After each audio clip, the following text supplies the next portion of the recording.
All right, sports fans, how's everybody out there doing?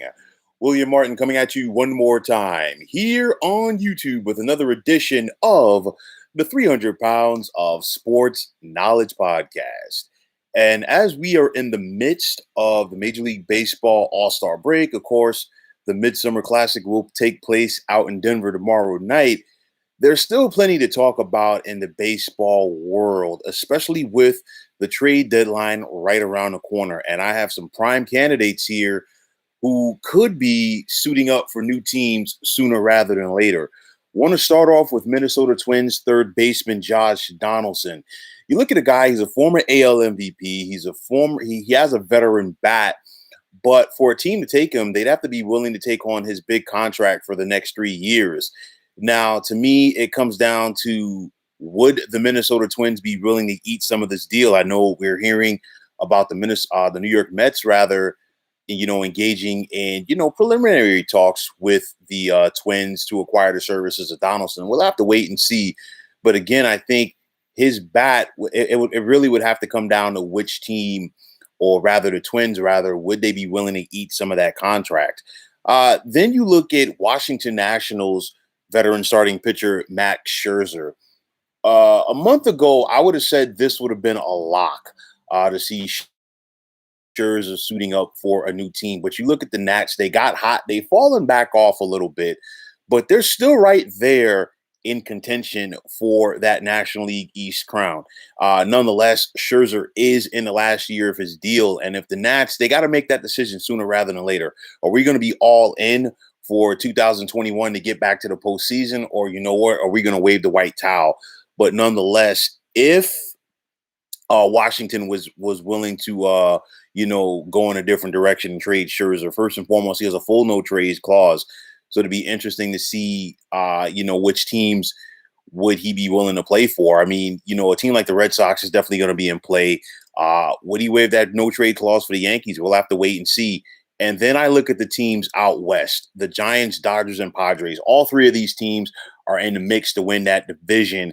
And, you can never have enough arms as you're making that October push. So with that said, would that, be a potential landing spot for Scherzer if the Nationals do decide that, we're not going to push for this in 2021. But with that said, the way things are going right now, I do expect Scherzer to remain with the Nationals because they look like they're going to be in the mix in that National League East.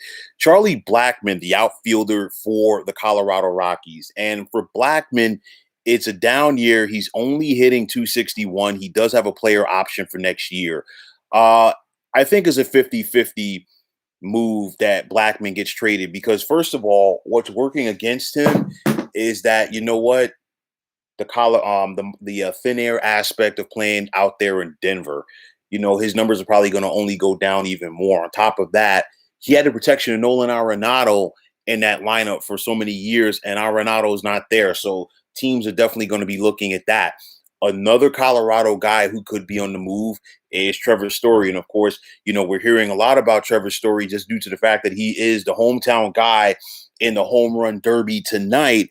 But he's like Blackmon. He's having a down year. He's a pending free agent. So it's going to be interesting to see if there are any takers. And with him having a down year and with him being a pending free agent, don't expect the Rockies to get a lot back for Story should they trade him.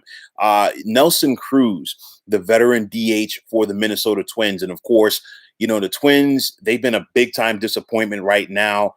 This year, they were expected to contend for that top spot in the AL Central, but instead, they've basically been cellar dwellers for the majority of this year. So it's a situation, if the Twins are ready to wave that white flag, a guy like Cruz could get some interest for some veteran from some teams rather that are in the mix for a postseason spot. I look at Cruz. He's in the last year of his deal. He still has a lot of pop in his bat. And this move right here makes so much sense for a team like the Tampa Bay Rays or the Seattle Mariners. I think more the Rays than the Mariners. The Rays definitely wouldn't want to give up anything to get Nelson Cruz. And with that said, they're right in the mix for the AL East title once again, and they definitely want to try to defend their American League crown in general. Remember, this team was a couple of wins shy of winning the World Series last October. Ian Kennedy, a veteran reliever who, for a team that's looking to make a postseason push, you can never have enough arms. And you look at this guy right here, he's pitching for the Texas Rangers. The Rangers are out of it in that American League West, and it's only a matter of time before, they really wave the white flag and they start, becoming sellers. I look at the Rays, the Jays, Astros, A's, Brewers, and Giants all to be in the mix for the services of Ian Kennedy. Carlos Santana, another veteran bat, and he's a guy who has some pop in his bat. 1 year left on his deal. He's languishing right now in Kansas City. Of course, the Royals started off strong, but they have really tapered off. To me, a guy like Carlos Santana screams for the Tampa Bay Rays. I know that I said that I expect Tampa to be in the running for Nelson Cruz should he be out there, but a guy like Carlos Santana could be a good fallback option if Nelson Cruz is not there. Now, a name that you're going to hear some on the market is Jose Berrios. He's a solid starting pitcher for the Minnesota Twins. Won't be a free agent until 2023. So, with that said, this is a guy that the Twins would get back more for due to the fact that he's under contract and he's not even up for arbitration yet. I look at both New York teams. We've heard about the Mets, rumors about them talking to the Twins about Berrios before, and also the New York Yankees. You can never have enough pitching, and the Yankees, they still have their work cut out for them in regards to winning the American League East, but they're right there for a wild card spot. And I don't expect the Yankees to go down without a fight. They're going to, at some point have an all hands on deck mentality and try to make that push for October. So if the Twins were willing to part with Berrios, could the Yankees and Mets be in play? We'll have to wait and see. Kyle Gibson, he's a veteran starting pitcher who is having himself a career year. He has 1 year left on his deal. And I look at the Red Sox and Yankees out of that AL East to try to make a push for this guy if Texas puts him out there on the market. On top of the Red Sox and Yankees, the Mets, Brewers, and Padres in that National League. All of these teams need another arm. So somebody's going to be in the mix for Kyle Gibson. And again, just like Ian Kennedy, if the Rangers are ready to wave that white flag, it's all systems go. Adam Frazier with the Pirates. Now, he's having a career year and he won't hit free agency to 2023. For me, the Pirates will only trade him if they are blown away by a deal. That's what it comes down to. I doubt that he gets traded out of Pittsburgh this year. One guy who I definitely think is going to be traded, and that's Eduardo Escobar from the Arizona Diamondbacks. You're talking about a guy who is a utility infielder. And, he's going to be very popular being that the Diamondbacks are out of it. They really haven't been in it all season. The D-backs are well on their way to losing 100 games. He's also a pending free agent.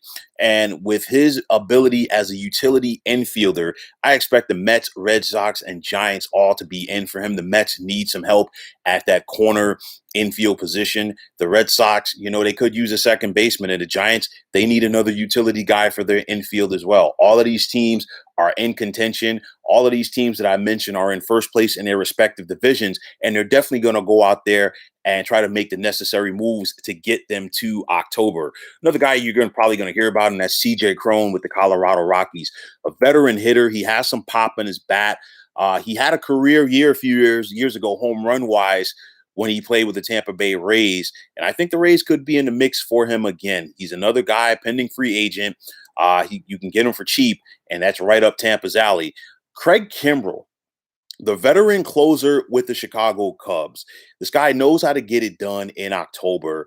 And, like I talked about it last night, these next 10 games for the Cubs are going to be very important. 6 with the Diamondbacks and 4 with St. Louis. And that's really going to determine whether or not Chicago is going to be buyers or sellers in this market. And if they decide to be sellers, Craig Kimbrell is a viable option on that market, a pending free agent. He's been a stud in the past as far as closing out games in the postseason, helped the Red Sox win the World Series in 2018. Of course, he was a closer for many years with the Atlanta Braves. And if he becomes available, I expect the Red Sox, Rays, Blue Jays, Astros, and Philadelphia Phillies to all be in the mix for him. Now, another Cub who could be on the move is Anthony Rizzo. This guy's a power bat. He has a solid glove at first base, and he's a pending free agent. And, I've talked about Javi Baez. I've talked about Chris Bryant, and of course, Anthony Rizzo. The Cubs are not going to be able to keep all three of them. So they definitely are going to trade at least one of them before this deadline. And with that said, he's a pending free agent. And I think this move right here screams for the Boston Red Sox. They would trade for him, and then they would do everything possible to keep him as their first baseman for the next couple of years. So it'll be interesting to see what happens here and if Rizzo is on the move. Another Cub that could be in the mix is Chris Bryant. And I think it's more likely for anybody who the Cubs trade that is an everyday player that Chris Bryant is going to be the guy on the move. This guy, he's had his problems with the Cubs front office before, and I think he's a star player that just needs a change of scenery. A guy like Chris Bryant getting traded makes all of the sense for both the Mets and San Francisco Giants. You look at the Giants, they have the financial resources to keep Bryant long term. So do the New York Mets. Scott Boras represents this guy, and I guarantee you he's going to want top dollar and then some on the market. So it's going to be interesting to see if there are any takers for Chris Bryant in the coming days. Javi Baez, another Cub with an October resume. He also is a pending free agent, but it's going to be interesting to see if there are any takers on him. So, what's going to happen? I think that at the end of the day, once this All-Star break is over, and I'm sure there are teams, getting their parameters in place as we speak, that the Twins, Royals, Rangers, Diamondbacks, and Rockies will definitely be sellers, while I expect the Dodgers, Giants, Mets, Padres, Yankees, Red Sox, White Sox, and Astros all to be buyers. Now, the Dodgers, Giants, Mets, and Red Sox and White Sox, they're all in first place in their respective divisions, as are the Houston Astros right now. And I think all of these teams are going to make the push to get to October. The Yankees are right there in the mix for a wild card spot in the American League. They still have some work in front of them as far as climbing over a couple of teams. The Padres, at the very least, will be a wild card team. It's just the fact that the National League West is so top heavy with the Padres, Giants, and Dodgers. So it's going to be interesting to see what happens in the next coming days in regards to the trade deadline and who's going to do the moving and shaking. It's a matter of, who's going to make the first move first. It's like a chess match, like it always is. Who makes that first move? And then after that, we're going to see the ripple effect, because then after that, teams are going to say, you know what, it's game on. Now they know who they can get and who they can't get. And of course, the closer you get to that trade deadline, the more desperate that some teams are going to be. But it's going to be interesting to see. We've seen so far in the first half of the season who has put themselves in the position to contend. Now let's see if they can add that extra piece or pieces to make that October run. We've seen it over the years where teams in Major League Baseball, it only takes one or two moves at the trade deadline to really step up. And one team that comes to mind right off the top of my head right now is the 2015 New York Mets. They had the pitching, and it was that trade for Yoenis Cespedes just prior to the trade deadline that kind of like really separated them from the rest of the pack in that National League East. And of course, they were able to ride that momentum to the National League pennant that year. Who's going to be that guy this year on the trade market? We'll have to wait and see. But I think the fun and excitement of the second half, as well as the trade deadline, are definitely must-see TV in MLB. So, folks, that is going to wrap it up. And as always, I want to take this time out to thank you for tuning into the 300 Pounds of Sports Knowledge podcast here on YouTube. I want to take the time out to thank all of you fine folks out there for tuning in. And if you like what you heard and saw today, please feel free to hit that like button, as well as subscribing to this channel. Now, if you're on Twitter, please feel free to follow me at 300 Pounds of Sports. And like I always say, if you follow me, it will be my pleasure to follow you right back. There is also the sports discussion group on Facebook at the Sports Depot 365. You can check it out. Drop a line and be a part of one of the better sports debating sites going on social media. So once again, fine folks, my name is William Martin. Take care and have yourselves a wonderful day.